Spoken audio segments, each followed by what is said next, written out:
Eidolon004, the Crimson Dagger's raid on Site-526, the pursuit of SCP-1230, incident report, unauthorized breach at Foundation, Site-526, date, data expunged, location, secure containment facility, Site-526, threat entity, Eidolon004, the Crimson Dagger, objective, unconfirmed, later determined to be SCP-1230, 0017 AM, initial breach. The silence of Site-526 was shattered as the outer perimeter alarms triggered at precisely 0017 AM.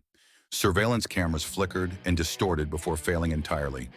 Moments later, the reinforced western wall of the facility exploded inward, sending debris and shrapnel flying through the inner corridors.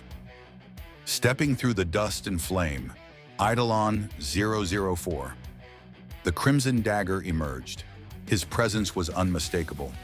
Ritualistic scars shifted across his body, glowing faintly before closing seamlessly. His crimson eyes cut through the darkness, surveying the facility with inhuman precision. The Foundation's security response teams mobilized immediately, converging on his location. 0021 AM. Engagement with Foundation security teams. Security teams Alpha and Bravo engaged the intruder within the outer containment hallways. Despite sustaining multiple direct gunshot wounds, Eidolon004 moved with unnatural agility, closing the distance between himself and the operatives within seconds. Observed combat abilities, enhanced reflexes and speed. Foundation personnel struggled to land effective hits as Eidolon004 weaved effortlessly between gunfire. Regenerative healing. Wounds that should have been fatal, high-caliber rounds to the chest and head, sealed almost immediately, leaving only faint remnants of the injuries. Blood memory.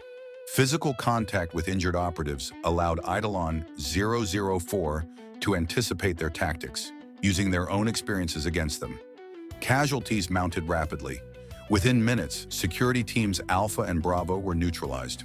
Survivors reported feeling an overwhelming sense of dread as he advanced through the corridors, leaving behind only scattered bodies. In a desperate attempt to contain the entity, the site director authorized the controlled release of on-site SCP assets. 0030 AM, release of SCP countermeasures. Recognizing the threat posed by Eidolon004, the Foundation enacted Protocol Revenant 3, unleashing 3 on-site SCPs to slow his advance. SCP-096, the Shy Guy SCP-173, the Sculpture SCP-682, the Hard-to-Destroy Reptile, Remote Containment Interference, 0033 AM, SCP-096 encounter. Security personnel deliberately exposed a live feed of SCP-096's face to Eidolon004, triggering its rage state. Screams echoed through the halls as SCP-96 charged at impossible speed, slamming into Eidolon004 with enough force to crack the reinforced titanium walls. For several seconds, the two entities grappled. SCP-096's frenzied attacks colliding with the regenerative resilience of the Crimson Dagger. Despite suffering extensive injuries, including crushed ribs and a nearly severed arm, Eidolon004 refused to fall. Instead, he adapted.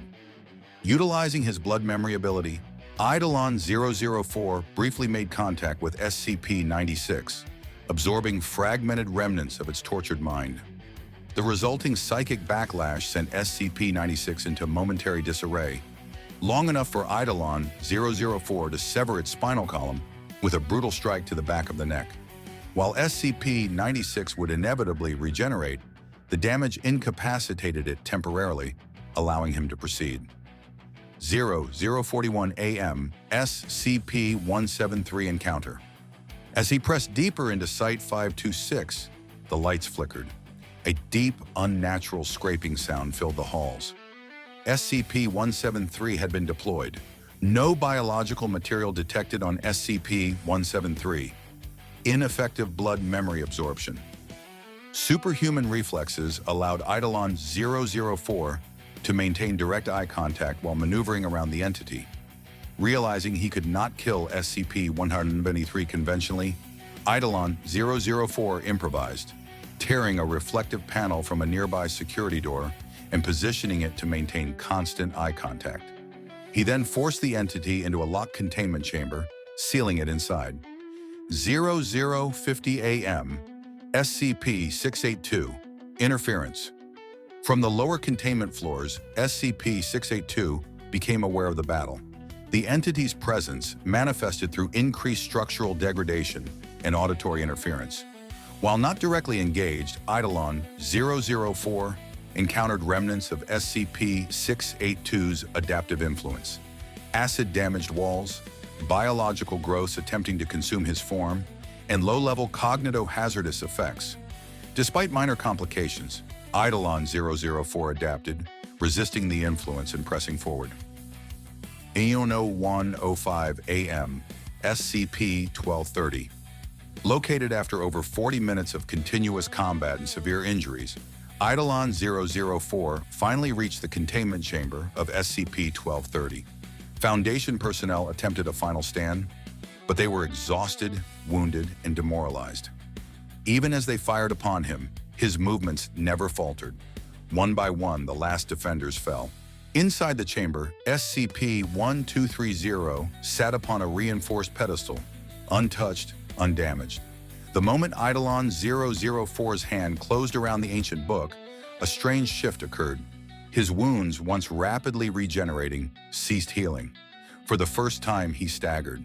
Surveillance footage showed him pausing, staring at the book for several seconds. Then, without a word, his form flickered and disappeared. Aftermath and consequences. Eidolon004 successfully acquired SCP-1230 and escaped Site-526. Security teams suffered 80% casualties, including the loss of multiple key personnel. SCP-096 and SCP-173 were successfully recontained following the incident. SCP-682 remains contained, but exhibited heightened aggression post-incident. Unknown effects on Eidolon004 post-exposure to SCP-1230. Foundation analysts theorize that the nature of SCP-1230's dream realm may have profound implications for Eidolon004. Given his regenerative nature and anomalous abilities, it remains uncertain how SCP-1230's influence will manifest. A high-priority retrieval task force has been assembled. Final notes. The Crimson Dagger took the book. We don't know what he saw when he opened it, but something changed. He hesitated. A man who never hesitates stopped. That should terrify us more than anything.